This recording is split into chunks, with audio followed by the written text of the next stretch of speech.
একসময় রাজগৃহে একজন ব্রাহ্মণ বাস করত। তার নাম ছিল অক্কশা ভারদ্বাজ। তিনি বুদ্ধের পরিচিতি, বুদ্ধের ধর্ম এগুলো নিয়ে খুবই ঈর্ষান্বিত হতেন এবং সেই সময় তিনি চিন্তা করতেন যে তিনি একদিন বুদ্ধকে অনেক অপমানিত করবেন তার এই পরিচিতির জন্য। যেই চিন্তা সেই কাজ। তিনি একদিন বুদ্ধের কাছে গেলেন এবং ঠিক ওই মুহূর্তে বুদ্ধ তার শিষ্যদেরকে নিয়ে ধ্যানে বসে আছে।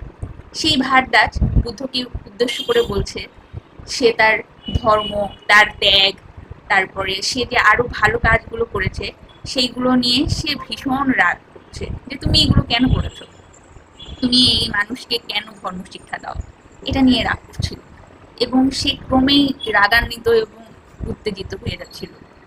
বুদ্ধ তার প্রত্যেকটা অপমান নিঃশব্দে শুনে যাচ্ছিল, একদম শান্তভাবে শুনে যাচ্ছিল।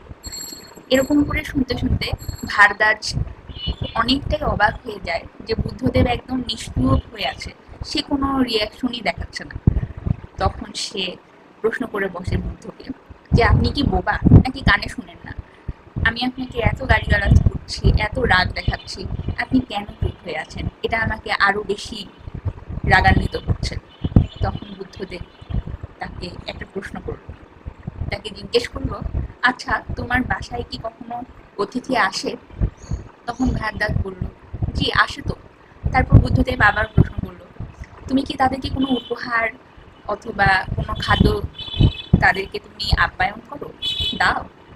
তখন ভারদ্বাজ বলল, জি আমি আমার সাধ্যমতো খাদ্য দেই। তারপরে বুদ্ধদেব বলল, এটা কি তোমার অতিথিরা গ্রহণ করে?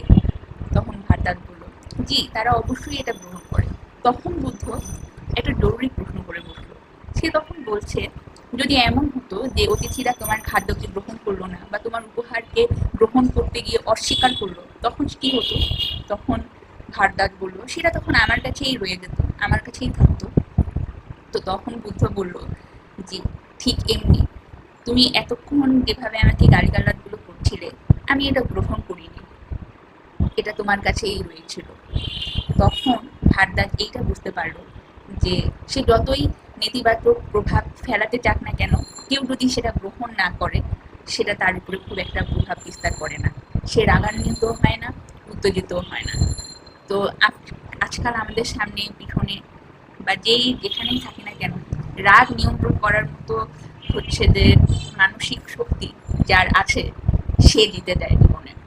কেউ আপনার প্রতি রাগারাগি হলে, কেউ আপনাকে দুটো কথা শুনাই দিলে, আপনি যদি মনে করেন যে আমি দুটো কথা শুনে জিতে গেলাম, তাহলে আপনি ভুল করছেন। আপনি একটু চুপ করে দেখুন সে কি রিয়াকশন দিচ্ছে। গল্পটা যদি আপনাদের কাছে ভালো লেগে থাকে তাহলে হার্টের পেজের সঙ্গে থাকুন। হার্টেরই এরকম আরো অনেক সুন্দর সুন্দর গল্প আপনাদের সামনে আমি নিয়ে আসবো। ততক্ষণ পর্যন্ত সবাই সুস্থ থাকবেন, ভালো থাকবেন এবং পরের ভিডিওর জন্য অপেক্ষা